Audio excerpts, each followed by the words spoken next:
Hello, whiskey lovers. So, after reaching the apex of whiskey tasting last week with 30-year-old Glenfiddich, we return to reality. However, rest assured, the 30-year-old Glenfiddich did not go to my head. It's not changed me. I am not going to be now the snooty scotch connoisseur any more than I am. I'm the same old me. So, to prove it today, we're going to try this simple yet light affair from John Crabbies & Co. Crabbies Yardhead. John Crabbies & Co. was founded in 1801 by merchant Miller Crabby in Edinburgh. The original distillery was a former porter brewery located between Yardheads and Great Junction Street in the port of Leith. The business was inherited by his son John Crabby, who formed the company. Named the company after himself, John Crabbies & Co. And Crabby began producing whiskies, but also produced gin and got into fruit-based cordials. And one of their most popular products was their green ginger wine, and apparently remains one of their most popular products.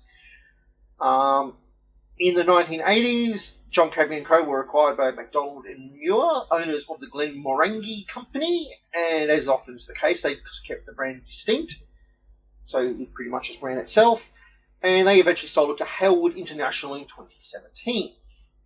So, John Crabbies & Co. actually have distilleries pretty much all over England, or all over the UK, I should say,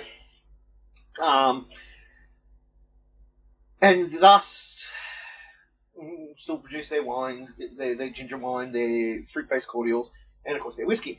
Now, the Yardhead is obviously named for the original distillery site, but not necessarily distilled there. They have yet to actually disclose where they've actually distilled it, but all we know is it's obviously done in Scotland since it is labelled as a scotch, and it's single malt, so it had to be done for one distillery. Now, I've read a little bit on this. It's not a very complex whiskey. It's not one of your Glenfiddichs. It's a very simple beginner's whiskey, probably in the same vein as the Airstones that I tried earlier this year. Both the Land, which was a beginner's smoky peaty, and the Sea Cask, which was light and smooth. So, my understanding is this, while a single malt is designed to basically be used as either in cocktails or as a mixer.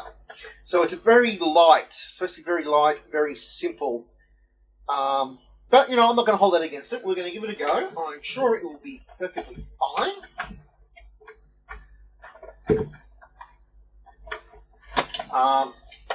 And if it is great for a mixer, that'll be great. I'll then have a nice whiskey on hand that I can use to make an old-fashioned or a Manhattan when she likes it, without actually having to worry about using one of my more complex whiskies. So, got this one up well. There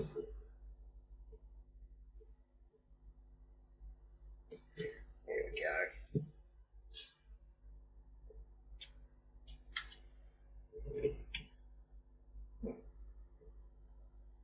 No satisfying pop. It's all disappointing.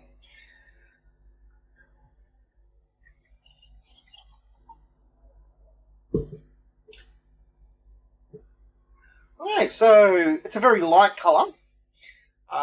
This is a non-age statement whiskey, so it is possibly only about 3 years old. It's hard to say. But it would be a young whiskey. It's very light in colour.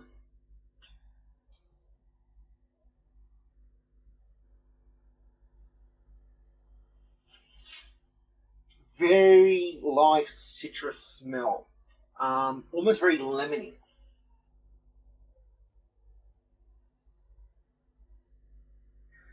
Like a lemon curd sort of smell.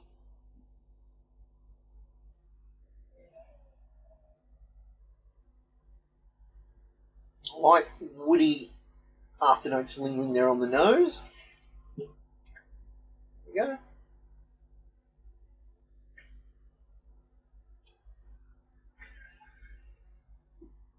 Okay, surprisingly fruity.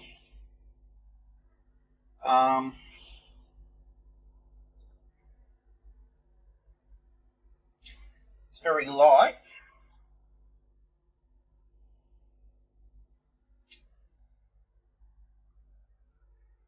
grape, maybe.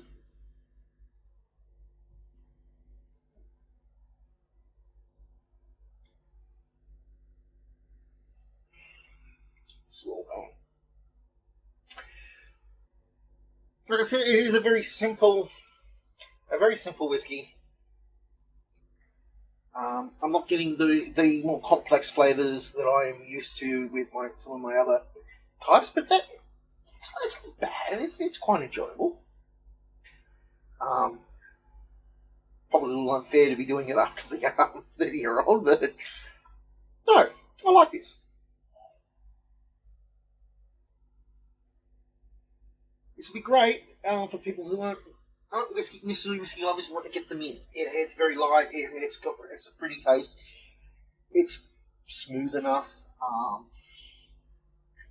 I think this will make it fantastic old fashioned. So yeah, Yardhead, go try some. In the meantime, till next time, it's okay.